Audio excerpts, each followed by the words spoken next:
एक महान नेता का उदय। मनमोहन सिंह जी, उनका जन्म 1932 में पार्टीशन से पहले वाले पंजाब के एक छोटे से गांव में हुआ था। उन्होंने अपनी जिंदगी की शुरुआत एक ऐसी दुनिया में की जो उस दुनिया से बहुत अलग थी, जिसे वो बाद में शेप करने में हेल्प करेंगे। बचपन से ही पढ़ाई में बहुत तेज थे। उनकी एकेडमिक ब्रिलियंस की वजह से वो पंजाब यूनिवर्सिटी गए, जहां उन्होंने टॉप स्टूडेंट के तौर पर अपनी पहचान बनाई।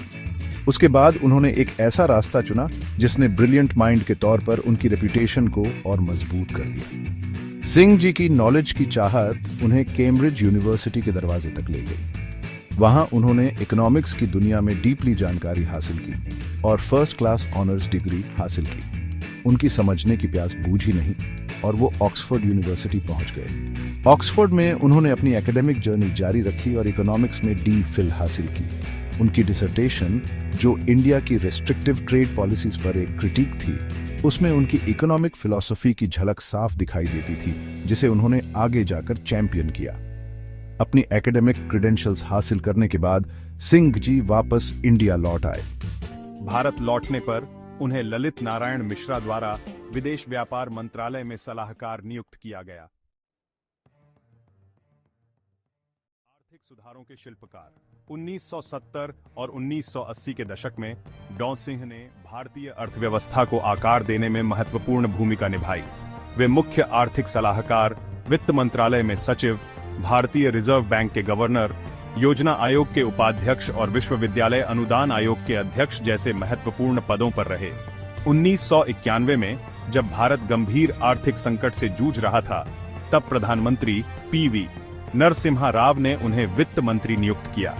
उन्होंने साहसिक आर्थिक सुधारों की शुरुआत की, जिसने भारतीय अर्थव्यवस्था को उदारीकरण की राह पर अग्रसर किया। प्रधानमंत्री के रूप में नेतृत्व 2004 में कांग्रेस नीत संयुक्त प्रगतिशील गठबंधन यूपीए की जीत के बाद डॉ मनमोहन सिंह भारत के पहले सिख प्रधानमंत्री बने।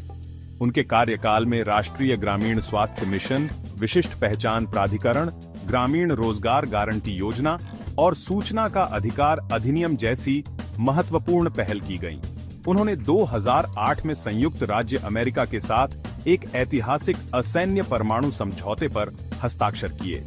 2009 में उन्हें दूसरी बार प्रधानमंत्री चुना गया। उन्होंने 2014 तक इस पद पर कार्य किया। 30 दिसंबर 2024 को 92 वर्ष की आयु में उनका निधन हो गया, जिसने एक युग का अंत कर दिया। दिल्ली के एम्स में दिल की बीमारी और उम्र संबंधी परेशानियों के कारण उन्हें भर्ती कराया गया था। निधन से कुछ घंटे पहले ही उनके घर पर गिरने से उनकी तबीयत बिगड़ गई थी। तमाम मेडिकल कोशिशों के बावजूद उन्होंने अंतिम सांस ली, एक ऐसी विरासत छोड़कर जो पीढ़ियों तक याद रखी जाएगी।